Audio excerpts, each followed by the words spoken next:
the vetted draft copies. Only kidding, Holly. Right, okay. So, welcoming Nick into our family seems a little strange, as he has already become an integral part of the street clan, and it just feels very natural for him to be involved with us. So, from very early days, especially during the onset of the COVID pandemic, Nick has slipped effortlessly into our family's life, from sneaky meetings in the COVID garage, sitting in Granny's garden chairs with blankets over their knees and the occasional hot drink and biscuits being passed out from the kitchen, to today when we all now enjoy frequent family events and holidays along with Holly's sister Sophie and partner Ollie. So welcome to the family, Nick. Woo!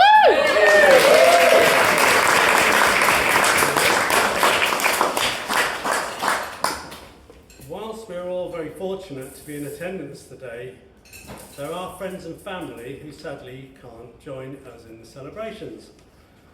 Holly's grandparents, Granny Joyce and Grandma Anne, played their part in Holly's upbringing, and they would have loved to have been joining in today.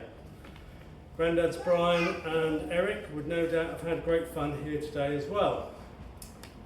Equally, Nick's dad David had a big influence on his life, but after a long and valiant struggle against cancer, David again cannot be with us today. And finally, as some of you in the room are aware, last August we also tragically lost Holly's Uncle Mark, very suddenly and without warning. He would have loved this occasion, and we all miss him very much. So, whilst there are many who cannot join us in person here today, I know that we always carry them in our hearts and our thoughts. So, can I now ask you all to join me in a toast to absent friends and family? Absent friends and family. Absent friends and Tenth of the way through. Right, coming next is the important bit. So, as they say, pin back your lug holes and pay attention. Holly was a very quiet baby girl. She used to sleep for hours on end at night, culminating one morning when Jill and I had our longest sleep ever. Holly had been asleep for about 15 hours. The only living thing I know that sleeps as long as that is Lily, our cat, and is currently in our wardrobe at the moment. She could sleep anywhere. She probably has got some of my genes. One day Jill had laid her on the floor to change her. Returning to the bedroom a short while later, panic set in when no baby was to be seen. She had rolled right under a cot and fallen asleep in a corner. She was a fairly timid little girl, not wanting to put her bare feet on the sands on Salcombe Beach, preferring to stand on her towel. At Disney World, she was too shy to ask Mickey and the gang for autographs, while Sophie was busy chasing them down. Holly has a mischievous side to her. She thinks I don't know. Along with her long-time partner in crime, little Alice. Hello, little Alice, wherever you are. Over there. They used to tease and cajole our neighbour Lynn into letting them into her house so they could go through the many of the funny, slightly strange things that Lynn used to buy and collect. Lynn would have loved to have seen how Holly has grown up. Holly has not always enjoyed study. Her extra SATs and GCE maths lessons spring to mind.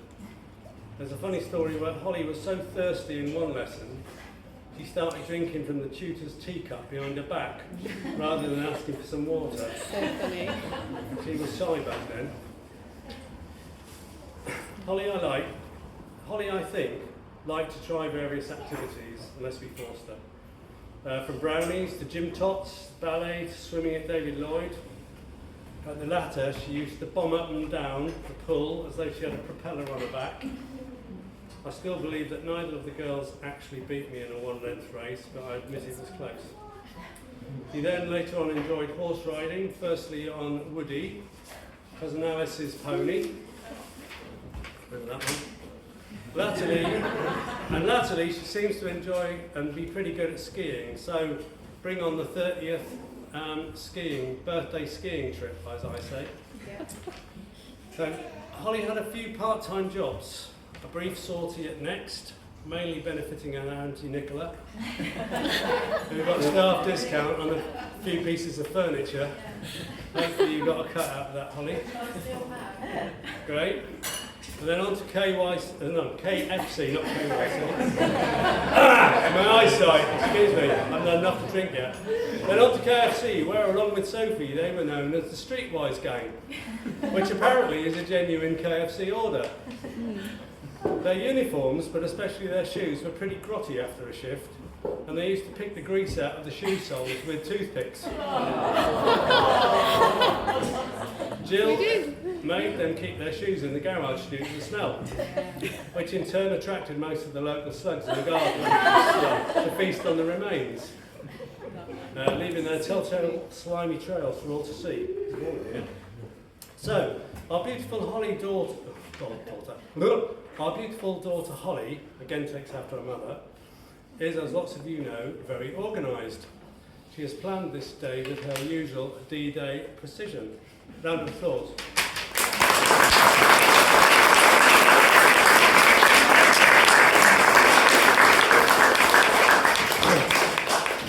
Holly blossomed greatly at university, where she enjoyed 3 fabulous years, mainly with the 3 L's, so Liv, Leia and Lissy, all here today. Hello, girls.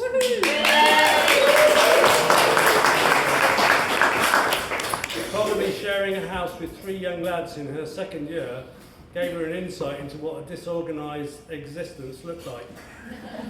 However, she gained much confidence from her life ahead, and whilst at the same time learning how to dig a few bones up. But that's another story. At the University Business School, she's thrown herself into some daunting tasks, such as organising and accompanying a group of Year 1 students on a 2-week trip to Mumbai and returning with all of them in one piece, no small feat. She just recently steered a team of students from the university to victory in a national competition and was part of the small university business team who themselves came 3rd in the National Business Team Awards. Look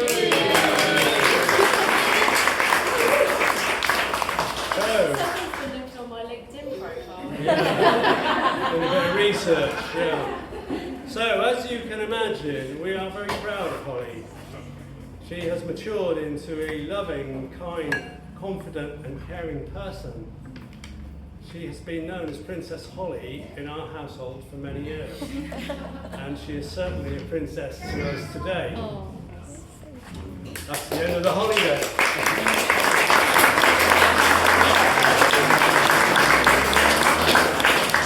Apparently, I'm now going to talk about Nick. So, well, what can I say about Nick? Hopefully, H will do the funny bits. So, he is Mr. Reliable, always finding time to help and support others, both at home and work. He takes his responsibilities very seriously. He has supported his mum Ruth and his brother Harry through many difficult times over the last few years. He does this without complaint, and he has a great amount of energy. Those of you who visited Holly Hill Lane recently will know the massive amount of work he has put into the refurbishment of their fabulous new home. Together, Holly and Nick make a great combination. Holly doing the organising. I'm pretty 100% certain she inherited her mother's genes, not mine. And Nick just cracking on and tackling anything that's thrown in his direction. So, although they met via online dating, and as old these stand such things, the algorithms seem to have got the match 100% correct. They seem to dovetail beautifully, and I know that most importantly, they love each other very much. So, no more to say, other than hopefully I've not rambled on too far past my allotted slot, and we can now get down to the nitty-gritty of Nick and Harry's speeches. So, can I ask you all to stand and join me in the toast for the newlyweds? May you have a long, loving and a lucky life together. To Holly and Nick. To Holly and Nick.